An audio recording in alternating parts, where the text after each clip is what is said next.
8 नहीं, 8 भी नंबर वार हैं कि 8 के एक जैसे नंबर हैं, नंबर वार हैं। उन 8 में एक ही है जिसकी यादगार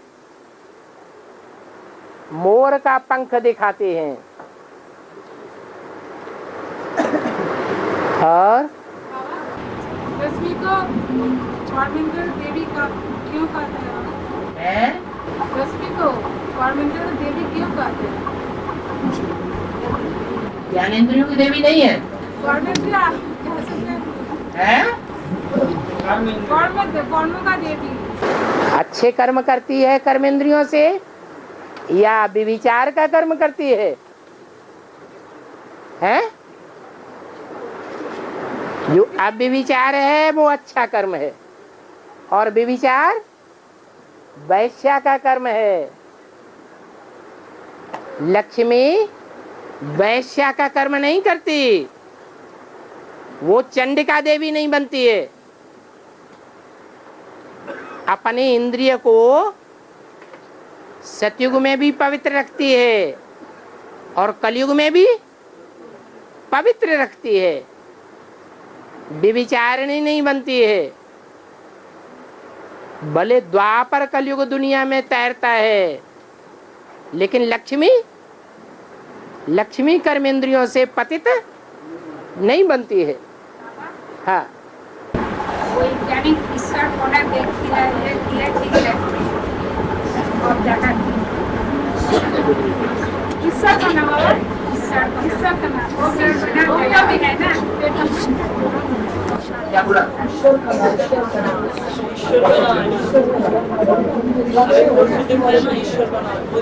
क्या चीज है? और पार्टिकल पहले पेपर में एक ईश्वर लिखा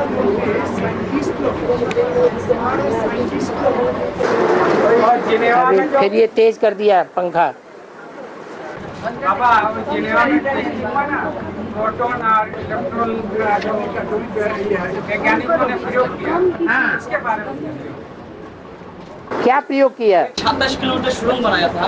उस सुरंग के अंदर न्यूट्रॉन प्रोटॉन का दोनों एक्सीडेंट करने के बाद एक आधा रश्मि गिरा, तो उसके बाद वो ईश्वर कौन है, इसके वजह से दुनिया का मतलब एक वाइब्रेशन है, ईश्वरीय कर्म के बारे में बोला। गॉड पार्टिकल है सूक्ष्म, जो इधर जो सूक्ष्म में हो रहा है ना शिव का, उन्होंने अभी मानना शुरू किया। रिचार्ज हुआ है, स्विट्जरलैंड की जगह में रिचार्ज हुआ है, उसके बारे में बता रहा है, फाइनल नहीं हुआ। पदार्थों का जो वो 3 पदार्थ मानते हैं। उनका भी अंदर है परमाणु, परमाणु के अंदर में भी इलेक्ट्रॉन प्रोटॉन न्यूट्रॉन है, उसका भी अंदर में कोई एक कणा होगा जिसका मास होगा, और मास वेट है ना। आज 2-3 बार उन लोगों का एक कणा मिला जिसका नाम दिया हिग्स बोसॉन कणा। तो वो जो कणा मिला उसका एक नाम दिया ईश्वर कणा। वास्तव में कोई समझते हैं कि ईश्वर कणा चैतन्य है, तो लेकिन हम लोग का बहुत जनता सोचते हैं तो गॉड पार्टिकल नाम दिया, इसमें वही ईश्वर कणा। वास्तव में ईश्वर कणा का बड़ी हमें भी बोलता है उसके ऊपर फिर रिचार्ज होना है, फाइनल नहीं हुआ। दिसंबर तक हमें भी बोलते हैं उसके ऊपर अभी रिचार्ज जरूरी है। और ईश्वर कणा के हिसाब से बोलने से गॉड संपत्ति है, ये प्रूव हो जाएगा। ये और पदार्थ के अंदर में ईश्वर कणा तो सर्वज्ञ हो जाएगा, ईश्वर सर्वज्ञ। हर पदार्थ के अंदर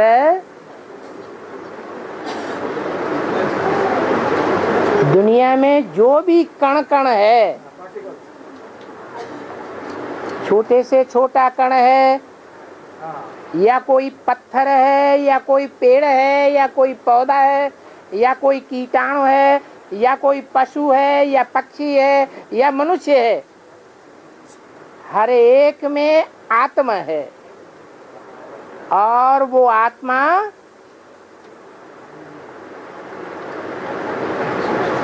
शक्ति धारण करती है। नंबरवार शक्ति धारण करती है,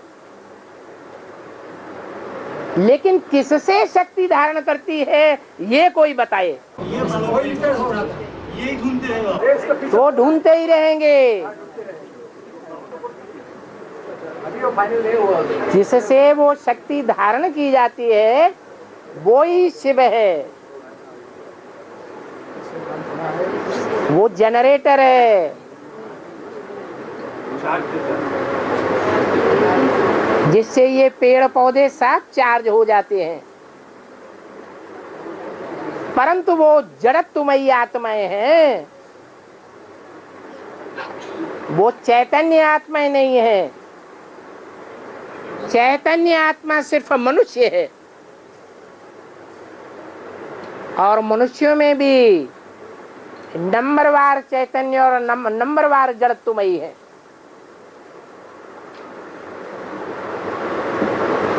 जैसे जो भगवान को पहचान लेते हैं उनको जड़त्वमयी आत्मा कहेंगे या चैतन्य आत्मा कहेंगे?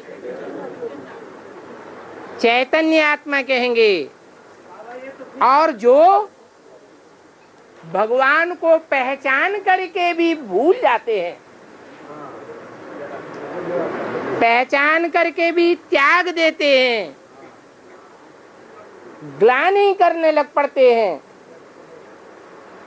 वो जड़त्वमयी आत्मा है या चैतन्य आत्मा है? उनको भी जड़त्वमयी आत्मा कहेंगे। और नंबरवार कहेंगे। इस हिसाब से वो सुप्रीम सोल जो नंबरवार जाना जाता है,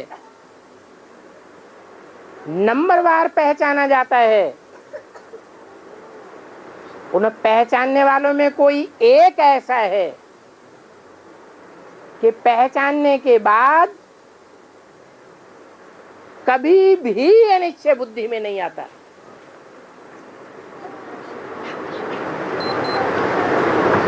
उस सोल को गीता में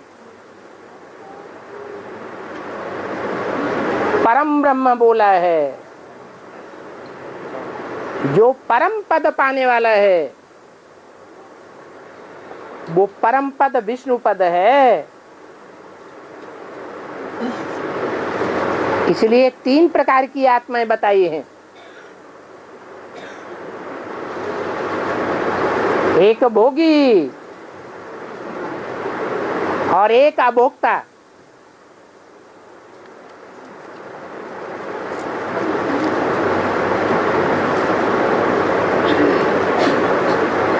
तीसरी और है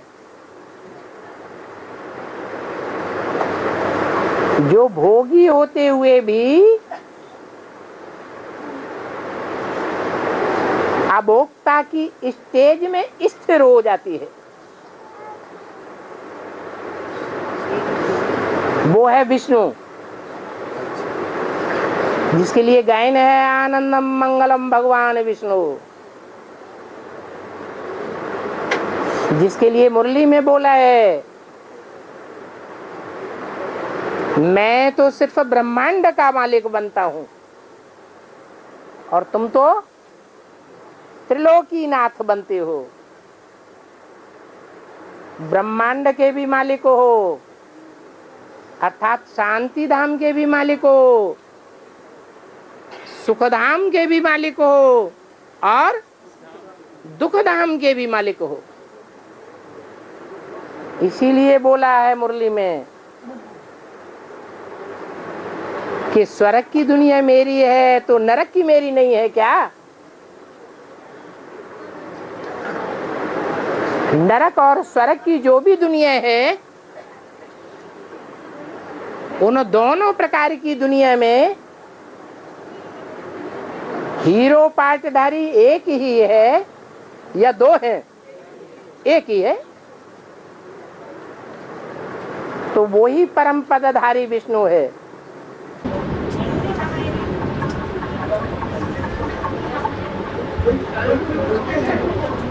एक मैं पूछूंगा, कंप्लीट नहीं हुआ। हाँ जी।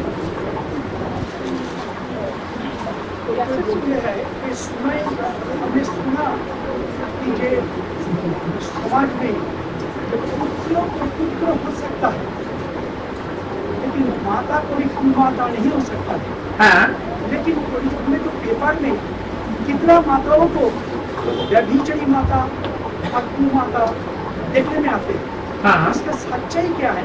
ये जो बोलते हैं कि माता को भी कुमाता नहीं हो सकता है, इसका सच्चाई क्या है? इसका रहस्य है व्यभिचार और अव्यभिचार। जो माता अपने जीवन में अव्यभिचारी बन करके रहती है, उसके लिए गायन है कि माता कभी कुमाता नहीं बनती। और जो व्यभिचारिणी बन जाती हैं, जैसे दूसरे दूसरे धर्म, इस्लाम धर्म में अनेक शादियां कर लेती हैं, क्रिश्चियन धर्म में अनेक शादियां कर लेती हैं, व्यभिचारिणी बन जाती हैं, तो क्या वो विमाता नहीं बनती? विपरीत माता बनती है या नहीं बनती है? उनको कहा जाता है सौतेली माता। ये 100 शब्द ही क्यों आया है? 200 शब्द, 400 शब्द क्यों नहीं आया? 8 शब्द क्यों नहीं आया? 100 क्यों आया? और ये कहां से आया है?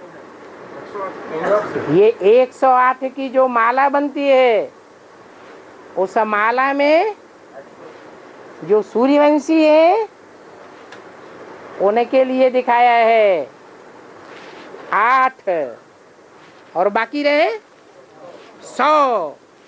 वो 100 दूसरे दूसरे धर्म के हैं या सूर्यवंशी हैं? वो 100 दूसरे दूसरे धर्म के हैं और उनको पालना देने वाली है। उसको कहते हैं विमाता, सौतेली माता। उसमें भी जो 7 धर्म हैं और विधर्मी भी हैं, विपरीत धर्म वाले हैं, उन 7 में से 12 के ग्रुप, 12 गुणे 7 कितने हो गए? वो 84 घंटे वाली देवी है।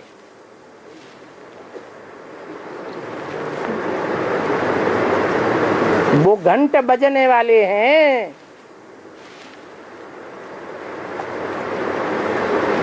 आज जम घंटों की बात आई है? नहीं आई। आज मुरली में जम घंट की भी बात आई है।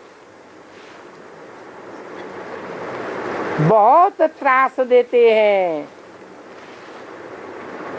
तो संगम युग में त्रास देने की बात है या द्वापर कलयुग में त्रास देने की बात है? ये संगम युग की यादगार है। जो भक्ति मार्ग में मानते हैं कि मरने के बाद आत्मा धर्मराज के दरबार में जाती है, वो द्वापर कलयुग की बात ही नहीं है। यहाँ संगम की बात है। और है यदा यदा धर्मस्य ग्लानि भवति भारत अभ्युत्थानं धर्मस्य तदात्मानं सृजामः परितारणाय साधूनां विनाशाय च दुष्कृताम् धर्म संस्थापना अर्थाय संभवामि युगे। इसमें जो युगे युगे शब्द जो है इसका क्या? संगम युग की बात है कि संगम युग में ही 4 युगों की शूटिंग होती है। संगम युग में ही देवता वर्ण के सतयुग की शूटिंग होती है। संगम युग में ही क्षत्रिय वर्ण के त्रेता की शूटिंग होती है। संगम में ही द्वापर युगी द्वैतवादी विषयस वैश्यों की शूटिंग होती है। और संगम युग में ही कलयुगी क्षुद्र मनुष्यों की शूटिंग होती है। इसलिए बोला कि संभवामि युगे युगे, माने चारों युगों की शूटिंग में मैं आता हूं। बाकी 1200 वर्ष के युग में नहीं आता हूं। ये गीता किस समय की यादगार है? तो संभवामि युगे युगे का जो अर्थ है वो संगम में लागू होगा या चारों युगों में लागू होगा? संगम में लागू हुआ है।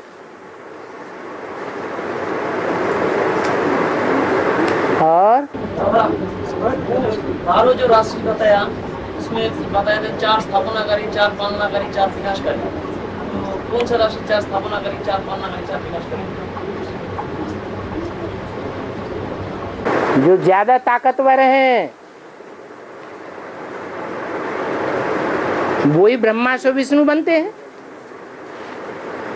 ब्रह्मा पावरफुल या विष्णु पावरफुल? ऊंच पद किसका है? विष्णु का ऊंच पद है। तो विष्णु सर्वोपरि है, स्थापनाकारी और पालनाकारियों के बीच। बाकी है विनाशकारी। जो विनाशकारी हैं अपने पद का भी विनाश करते होंगे या नहीं करते होंगे? हैं? अपने पद का भी विनाश कर देते हैं तो दूसरों के पद का भी विनाश कर देते हैं।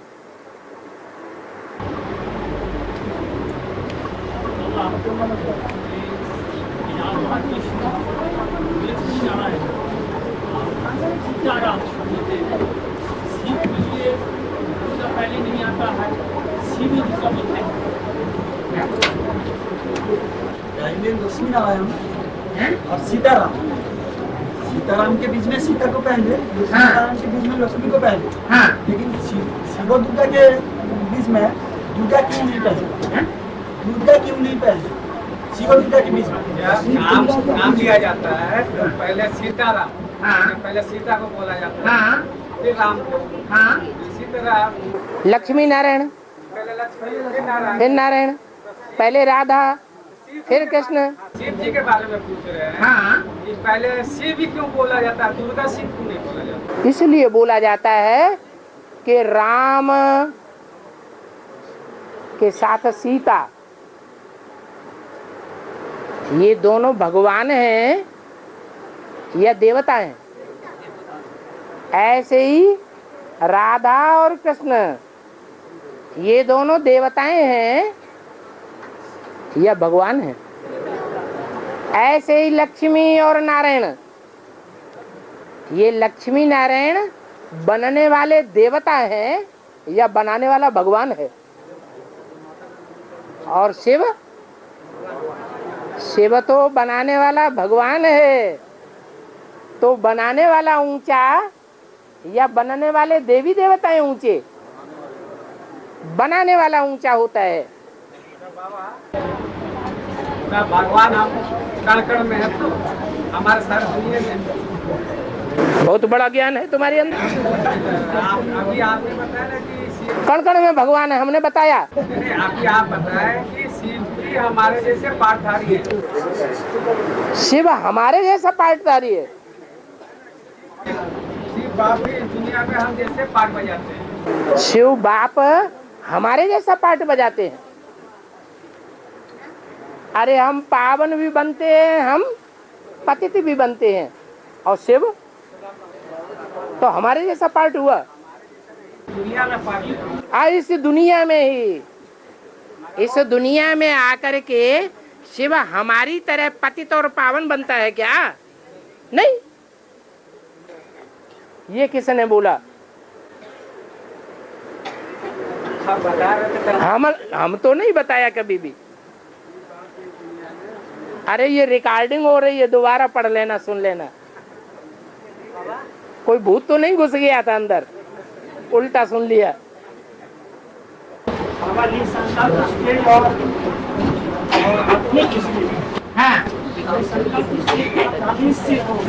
हाँ हाँ और जीवन मुक्ति, हाँ मैं आत्मा हूँ, एक संकल्प तो रहेगा ना कि मैं ज्योति बिंदु आत्मा हूँ। हाँ एक संकल्प तो हुआ ना, हाँ मैं बिंदु हूँ। हाँ।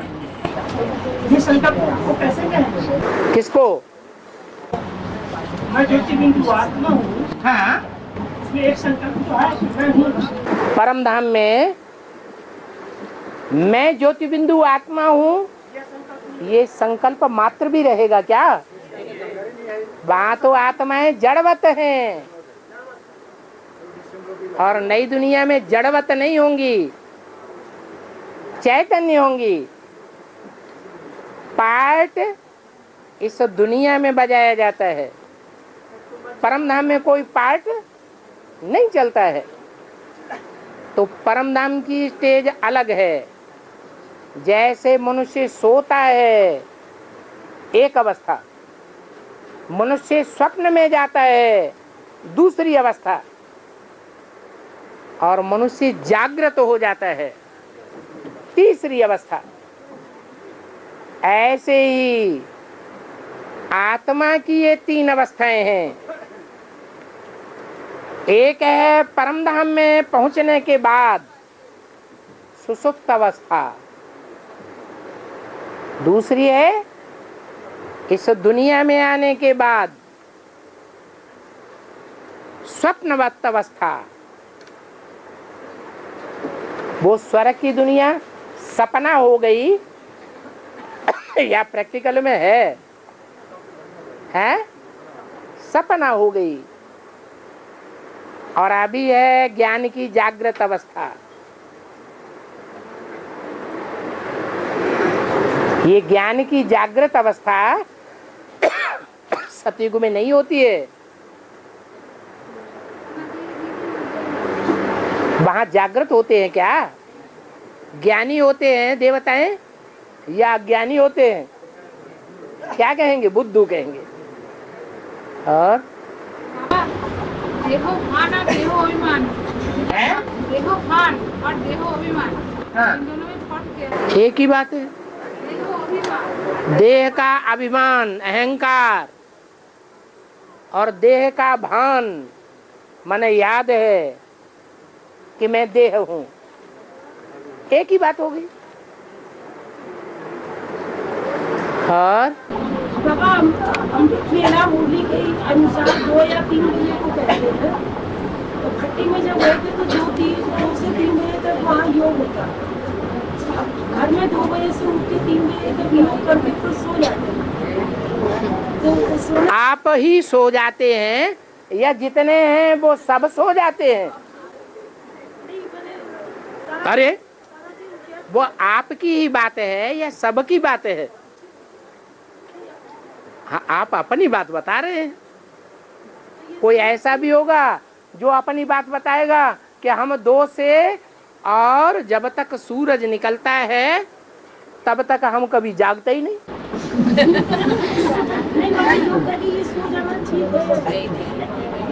मुर्गा क्या करता है? मुर्गा क्या करता है?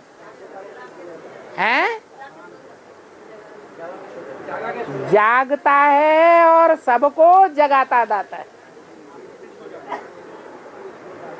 बोलता है दाता गान, दाता का गायन करो, और खुद सो जाता है। ऐसा जो करते हैं कि जाग करके फिर सो जाते हैं, वो विदेशी बनते हैं या स्वदेशी बनते हैं? विदेशी बनते हैं। इसलिए जितने भी धार्मिक सीरियल दिखाए जाते हैं पुराणों में से उठा के, उन सभी सीरियल में ध्यान से देखना न देखा हो कि देवताओं और असुरों का युद्ध होता है, तो असुरों को जो ताज दिखाते हैं उसमें मुर्गे का पंख होता है या मोर का पंख होता है? ये किसकी यादगार है? ये संगम युग में जो दूसरों को जगाते हैं, दूसरों को पढ़ाई पढ़ाते हैं और खुद सो जाते हैं, उनकी यादगार है। एक बार जाग जाए तो अमृत बेला में जब तक सूरज न उगे, सूर्योदय न हो, तब तक सोना निषिद्ध है। अगर सोते रहेंगे तो विदेशी और विधर्मी धर्मों में कन्वर्ट होने की शूटिंग करते रहेंगे। इसलिए अभी सावधान।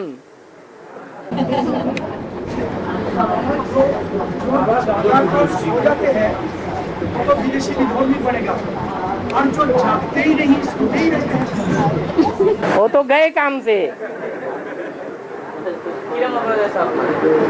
और अरे वो शक्ति प्राप्त करेंगे, वो तो शक्ति प्राप्त ही नहीं कर सकते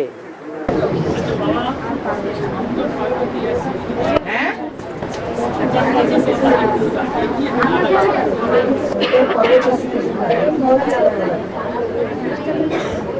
पार्वती अर्थात पार लगाने वाली, जैसे कहते हैं धनवती,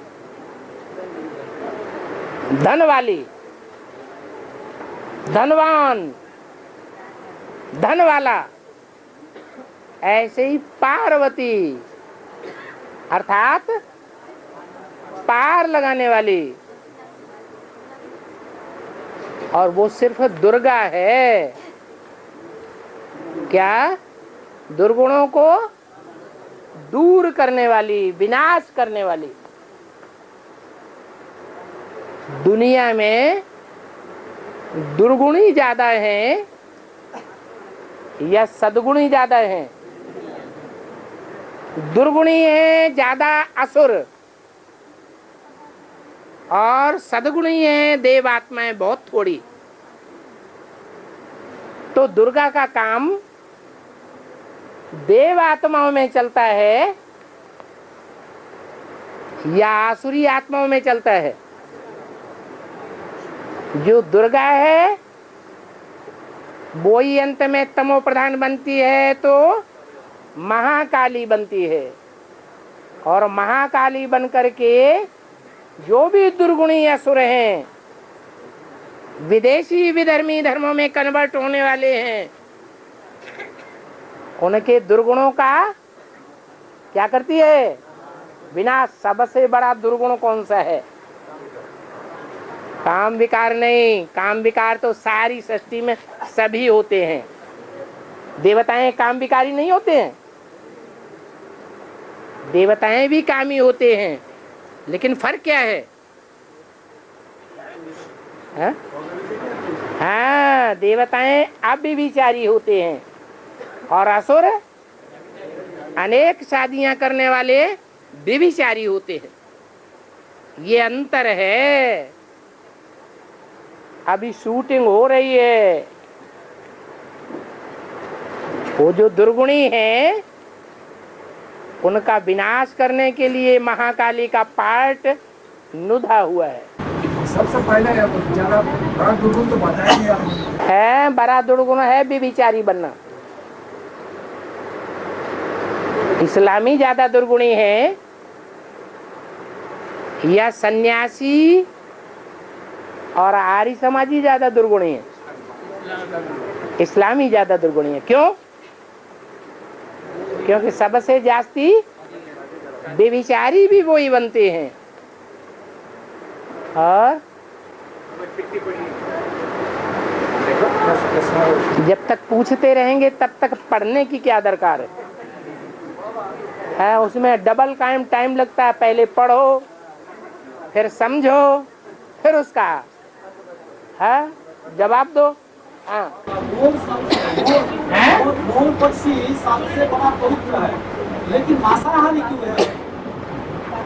मोर सबसे बड़ा पवित्र, लेकिन मांसाहारी है। मांसाहारी मोर जो है ना वो पक्षी है। पक्षी माने उड़ान भरने वाला है, या चलने वाला है, या दौड़ने वाला है। तो मोर पक्षी की बात है या बेहद के मोर पक्षी की बात है? बेहद का मोर पक्षी पुरुषार्थ में उड़ान भरने वाला है। जो पुरुषार्थी शिव बाबा की उड़ान में उड़ सकता है उसको अन्न दोष लगेगा या नहीं लगेगा? है? स्पष्ट बोलो ना। जो शिव बाबा की लगातार याद में भोजन करेगा उसको भोजन का संग का रंग लगेगा या नहीं लगेगा? नहीं लगेगा। जैसे मिलिट्री वालों के लिए बोला है और धंधे वालों के लिए नहीं बोला। किसके लिए बोला? मिलिट्री। ये भी रूहानी मिलिट्री है। जो शिव बाबा की रूहानी मिलिट्री है उसके लिए ये लागू होता है। क्या कि मांस और मछली भी खा जाए तो भी उसको कोई असर नहीं होगा, है? ये तो निश्चित है कि वो मोर का पार्ट है। जिस मोर को आज भी भारत में राष्ट्रीय पक्षी के रूप में माना जाता है। आदमी की कोई हत्या करते पकड़ा जाए और मोर की हत्या करते पकड़ा जाए तो बराबर सजा होगी या कम सजा होगी? बराबर की सजा नुदी हुई है। और ऋषि मुनि किसको कहते हैं? ऋषि माने पवित्र और मुनि माने मनन चिंतन मंथन करने वाला। मन का उपयोग करे वो मुनि है। जैसे नारद मुनि और वशिष्ठ। वशिष्ठ मुनि थे या ऋषि थे? ऋषि थे। पवित्रता का पालन करने वाले थे, इसलिए उनको ऋषि कहा जाता है। ऋषिकेश। गंगा हरिद्वार में आकर के नीचे गिरती है या ऋषिकेश में नीचे गिरती है? हरिद्वार में नीचे गिरती है। ऋषिकेश में पवित्र है, पहाड़ों पर है, ऊंची स्टेज में है। इसलिए गंगा को ऋषिकेश तक अपवित्र नहीं कहेंगे। मैदान में आती है फिर अपवित्र बनती है।